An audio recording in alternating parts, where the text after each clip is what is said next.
Absolutely.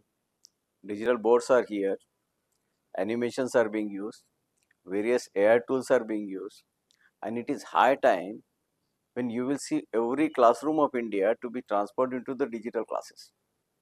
Visualizations, simulations are easily possible, and rapt attention in the classroom by the student is achieved.